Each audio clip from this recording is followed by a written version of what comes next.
Assalamualaikum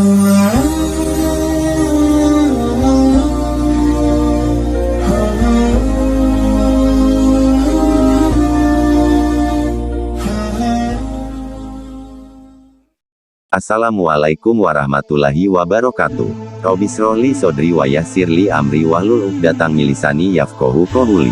Amin. Untuk sahabat muslimin azza wa jalla, kali ini saya akan membahas iblis yang membantu orang ke masjid.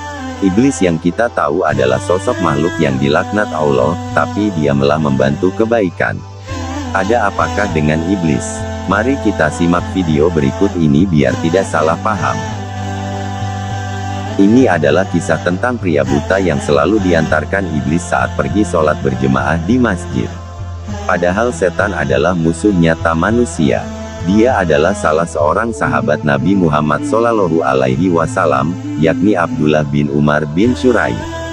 Karena Abdullah bin Umar bin Syurai buta sejak lahir, dia banyak orang memanggilnya dengan nama Abdullah bin Umi Maktum. Abdullah bin Umar bin Syurai tergolong sebagai pemeluk agama Islam golongan pertama. Sehingga dia sering menanggung siksaan dari kaum kafir Quraisy. Namun karena keimanannya yang kuat dan kecintaan kepada Allah Subhanahu wa Ta'ala begitu besar, dia tidak pernah menyerah meskipun siksaannya sangat sadis. Namun di balik kebutaannya, Abdullah bin Umar bin Syurai tetap rajin memanfaatkan waktunya untuk belajar Islam. Dikutip Bondowoso Network dari YouTube Karomah Kolbu, meskipun dia buta, Abdullah tidak pernah meninggalkan sholat berjamaah di masjid. Pada suatu waktu, Abdullah bin Umar bin Syurai datang menemui Rasulullah Shallallahu Alaihi Wasallam. Ia bermaksud minta izin tidak menghadiri sholat berjamaah karena tidak ada yang menuntunnya ke masjid. Wahai Rasulullah, bolehkah saya meminta keringanan untuk tidak mengikuti berjamaah sholat subuh, kata Abdullah. Apakah engkau mendengar azan? Tanya Rasulullah Shallallahu Alaihi Wasallam. Iya, jawab Abdullah. Jika begitu, tidak ada alasan untuk meninggalkan sholat berjamaah di masjid, jelas Rasulullah Shallallahu Alaihi Wasallam. Abdullah bin Umar bin Syurai tidak berkomentar apa-apa. Ia pun menjalankan apa yang diperintahkan oleh Rasulullah Shallallahu Alaihi Wasallam. Bahkan dalam hatinya Abdullah berjanji akan istiqomah ke masjid untuk berjamaah sholat subuh. Namun beberapa saat setelah Abdullah menuju ke masjid ia tersandung batu. Ia jatuh tersungkur dan kepalanya terkena batu. Darah pun mengalir. Abdullah bin Umar bin Syurai mengusap darahnya dan melanjutkan perjalanan menuju masjid. Peri akibat luka tidak jadi halangan untuk sholat berjemaah di masjid. Hai paman, engkau hendak kemana? Tiba-tiba ada seseorang menyapanya. Aku hendak ke masjid, kata Abdullah singkat. Maukah kau aku hantar paman? Aku akan menunggumu dan mengantar pulang nanti, kata orang tadi. Terima kasih, jawab Abdullah senang. Abdullah bin Umar bin Syurai bersyukur karena Allah mengirimkan penolong baginya. Sebab tidak hanya hari itu saja orang tersebut menuntunnya ke masjid.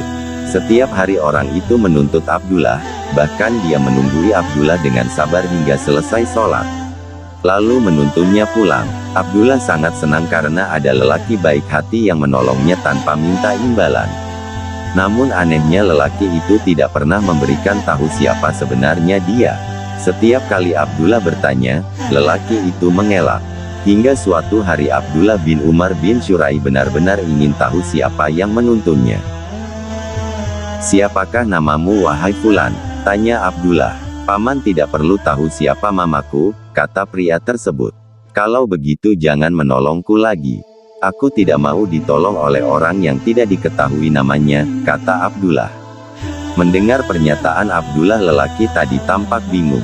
Sebab ia ingin menuntun Abdullah bin Umar bin Syurai setiap hari. Baiklah, sebenarnya aku adalah iblis, kata lelaki itu. Buat apa engkau menolongku? Bukankah pekerjaanmu menghalangi kebaikan? Tanya Abdullah keheranan.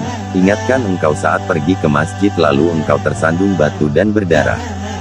Tanya iblis. Iya aku masih ingat, jawab Abdullah singkat. Aku mendengar malaikat mengatakan, bahwa separuh dosamu diampuni karenanya. Aku tidak mau engkau terjatuh lagi, hingga habislah dosamu diampuni semuanya, kata pria yang ternyata iblis tadi. Abdullah terkejut, ternyata lelaki budiman yang menolongnya adalah iblis yang tidak ingin dosa-dosanya dihapus semuanya.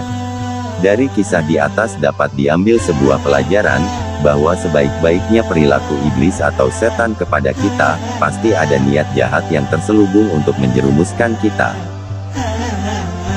Terima kasih sudah menonton video ini. Jangan lupa subscribe, like, share, dan komen. Wassalamualaikum warahmatullahi wabarakatuh.